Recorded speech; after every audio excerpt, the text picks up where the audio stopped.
Hello to everybody. I cannot say nice to see you because I don't see you, but you see me. And I'm only a small stone in the building of Anamed, and I want to tell you that this year we have 35 years of Anamed. 35 years of Anamed is worldwide active. And some people have asked me, how did you start? How did it start? And I would say it is thanks to my father, who took us as children always into the forest and said, we will produce something out of the forest.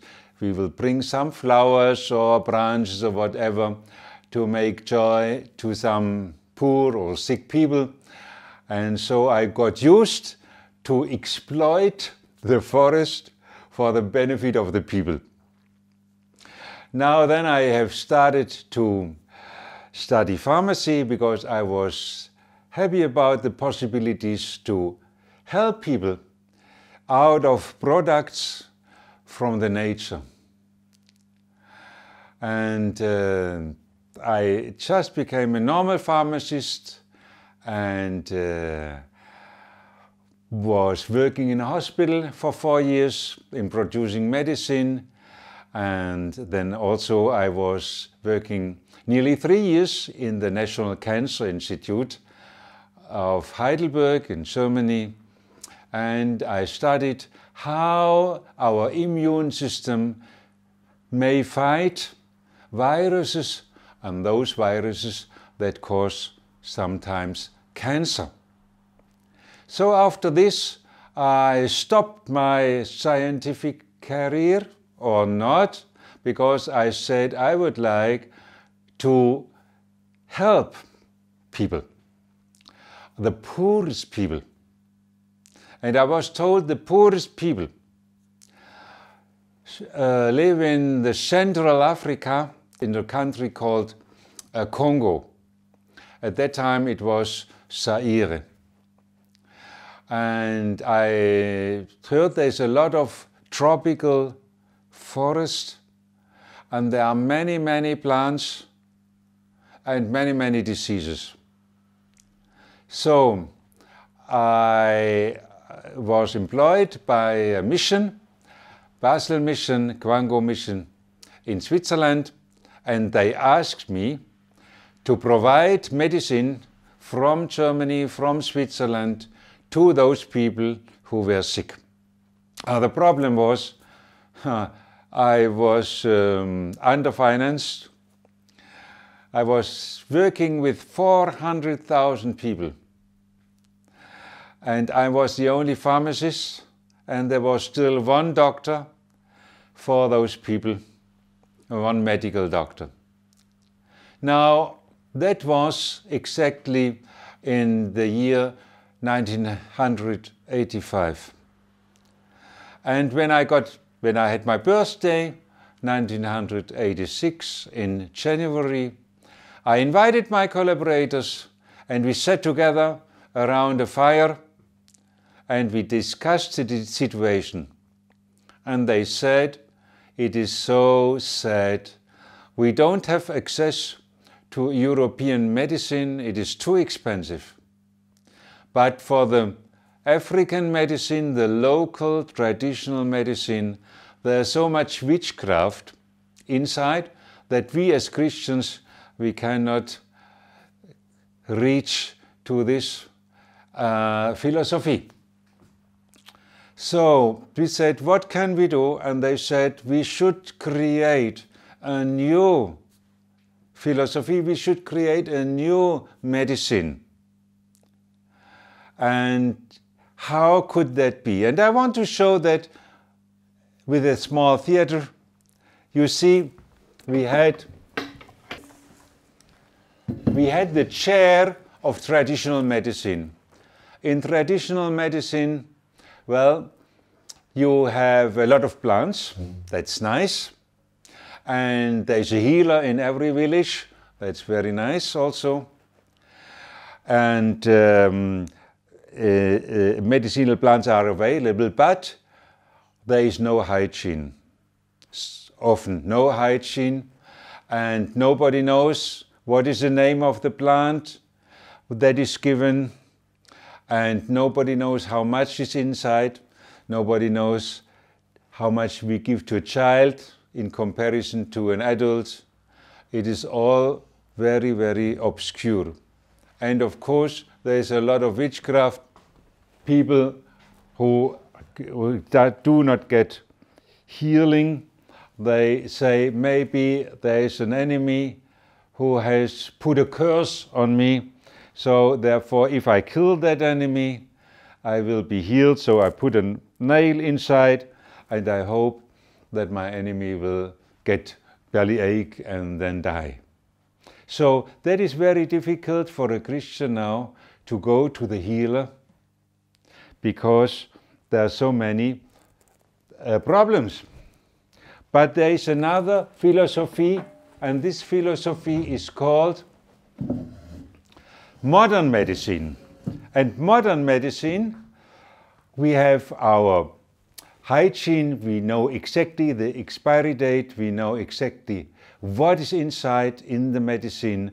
It is hygienically done, it is scientific done, but the big problem, it is very expensive. And in that region where I worked in Congo, I could say 90% of the population could never reach a hospital, could never reach a pharmacy shop, because it was just too expensive. So if I get sick, I cannot sit here, and I fell down in between those two chairs. So my collaborator said we should create a new possibility, a new chair, and we put that in between. That means now we have a medicine that uses the medicinal plants, where the healer is in the village, where I get quickly medicine. I don't need to go to Chinese clinics in the capital or whatever, no. And we have from the modern medicine the advantages that it is hygienic, that it is clean, that it is scientifically proven, that the medicinal plants have a name so that everybody can do that medicine now himself, so that everybody is doctor or medical scientist, and that everybody knows also how to make medicine like the pharmacist does make medicine. So what was the situation in the colonial time? In the colonial time, the white people came to Africa and he saw, oh yeah, there is a lot of medicinal plants in that continent. But there is also a lot of very, very dangerous witchcraft, where many people die of witchcraft because the healer was not open to collaborate with the white colonialists. So the educated people were taught that it is good to throw all this away. Even Christians should throw witchcraft away and also medicinal plants away, because they were taught that all this is witchcraft. And we say now, no, medicinal plants is no witchcraft. We need medicinal plants. Now you may laugh, but when I started in Congo, I was so upset that everybody said, Mr. Martin, what we need is injections. Because when the colonialists came, they gave us injections. How many injections will you give us? And I said, I don't know. I have never heard that you are so happy about injections. And I heard that it is in the end of colonial time, penicillin was only available as injection. And for many, many diseases, new diseases, the healers had no medicine. But injections of penicillin could help. And so even up today, all over Africa, people say, if you love me, you give me an injection. If you don't love me, you give me no injection. So I said, no, we don't need injections.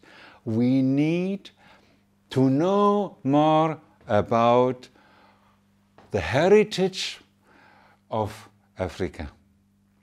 So it was very nice because people said, aha, Mr. Martin, you are a doctor, isn't it? And I said, yes, I'm a pharmaceutical doctor. So they said, so you can operate our patients in the hospital when they have appendicitis or when they have lost their leg or whatever, you can make an operation. And I said, no, the patient will not survive if I make an operation because I'm a pharmacist. So people were a little bit disappointed. But they said, at least you are a German missionary, so you can teach our young people how to play football, because at that time Mr. Beckenbauer was the most famous footballer. And I said, no, I can't even really play football. You can't believe me, I'm not expert in football. So they said, but what do you do here? What can you do here besides of importing medicine? And I said, I'm interested in your medicinal plants, but I'm not an expert, I'm only interested. So 50 healers brought me, everybody, 10 medicinal plants. Plants that have not even a Latin name. And they asked me, what is the use for that? And I said, I don't know. I even don't know the difference between eucalyptus and a pawpaw tree. So they said, what a deception. So whenever somebody in Europe is used for nothing, then they send it as a development worker to Africa. And I said, okay, maybe, but what shall we do with that situation? And they said, because we love you, we will teach you now, so that you will know more about our medicinal plants. And what they have done that 6 years, they taught me. Healers that have never been able to read a book, they taught me, like in university. And slowly our collaborators became, experts. And why have we become experts?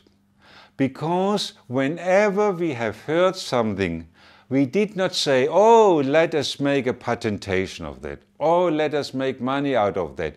Oh, let us call somebody in Europe to make money out of that and sell it again to Africa. No. We said we will make seminars with whatever small knowledge we know. We will make seminars with all these people who need it. We call them barefoot doctors. And only by teaching they told us more. And one of our seminar participants gave me a nice example. And this example I teach in children's schools, and I teach also in Oxford at the university when I was invited to come there. Look, I have here one sheet of paper,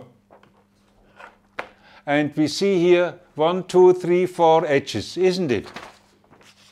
Now I cut one edge and I give that edge to my filmer. Okay, so now you see I lost one edge. And how many do I have? 1, 2, 3, 4, 5. And I give to my friend another edge. Now I have 1, 2, 3, 4, 5, 6. And I give to another doctor an edge. Now I have 7. And I give to a professor an edge. Now I have 8 edges. Otherwise said, the more we teach, the more we give our knowledge, the richer we become. And this is very of high actuality in the moment, because when this video was registered in the year 21, we had a big problem with Corona. Why? Because factories, whatever they know about vaccination, about treatment, they keep for themselves. And so the whole world is suffering from Corona because industries, whenever they know something, they keep it for themselves to make money out of it. And we say, no, please, whatever you know, share with your neighbors, share with other countries, and so we will overcome such a hard situation as we have in the moment. But if we do not do that, we will not overcome this problem. So what happened? In these 6 years, more and more people became experts, as I have said, and not only analphabets, but also universities came and said, oh, you have contact with the deepest bush. You are a bush doctor. Can you help us to find new therapies, to know more about growing of medicinal plants? And I have given you here just an example of University Hohenheim, who have made research about this plant here that is called Artemisia annua for malaria. So more and more universities all over the world have worked with us, and we have started in a small village called Matambasolo, lost in the forest. But now we have a movement all over the world. There is no country anymore where there is not a member of our seminars, where is not somebody who is able to teach and to spread the knowledge. Of course, in several countries it is not allowed, and people risk their life if they say, if you are sick, you don't need to go to the pharmaceutical industry. You can produce something yourself, and we can make small cooperatives in different countries where people sit together, work together, grow medicinal plants together, and transfer it to medicines that they sell it now for the benefit of their humanitarian groups. So after 6 years, I worked, as I said, for Congo, and we have spoken French language, so we made a book about 60 medicinal plants, and we gave here about 400 different recipes how to use these tropical plants for the benefit of the people. Now with the climate change, we have more and more tropical diseases, and more tropical plants are growing even in countries like Germany. So we took 60 plants, but you see them here on our poster, but you may say 60 medicinal plants, that's a lot, but it is nearly nothing. Because we have 40,000 traditional medicinal plants, and maybe 10,000 are known, but 30,000 are totally unknown. And we need now you. So I don't make this video to tell you how wonderful I am. No, I give you this video to tell you how poor we all are. Because there are 30,000 medicinal plants in the forest who may react for many, many diseases.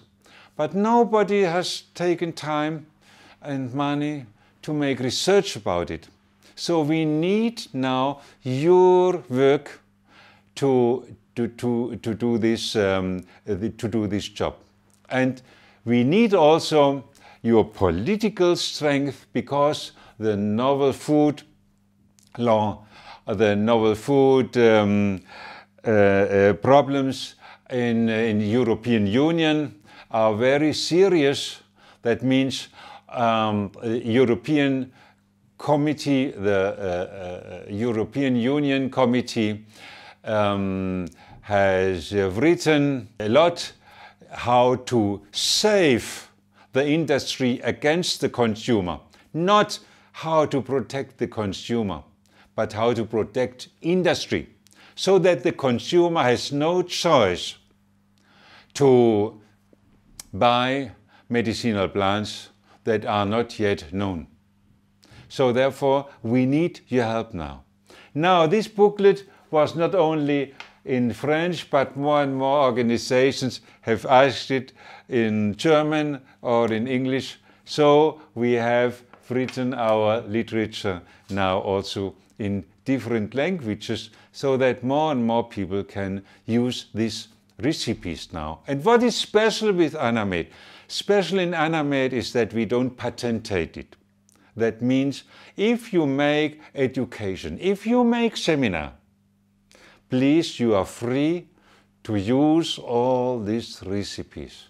You are free in tropical country to produce tons and tons of medicine without asking any license fee. And that is special now worldwide, and therefore we have become known so much. Therefore, I want to thank you that you have done this big job for us. After 6 years, the German government had asked me to leave Congo, Zaire, because it became too dangerous. And I had to leave. But I'm very, very happy that the recipes that we left in Congo are still there. And today, in many, many countries, medicine and cosmetics are produced now with these recipes. Now, again, I want to encourage you to collaborate with us, not only financially, but also to collaborate with us all over the world for the freedom of medicinal plants. And therefore, nobody of you is jobless. We have a big job to do. Everybody of you can participate by examining, by experiencing new recipes, and therefore I think 35 years of Anamed is hopefully not for nothing, but we would be happy if you continue. I'm an old person now. I'm now 70 years old. And how do you see that? Because I have some spots here on my skin. Do you see that? And in Germany we call that old age spots. Old age spots. And in French we call it far better. We call it fleurs de cimetière. That means flowers of the graveyard. I mean, if you have those flowers of the graveyard, you have to prepare your younger people to continue with your work. And therefore, I thank you that you will continue this work. Thank you very much.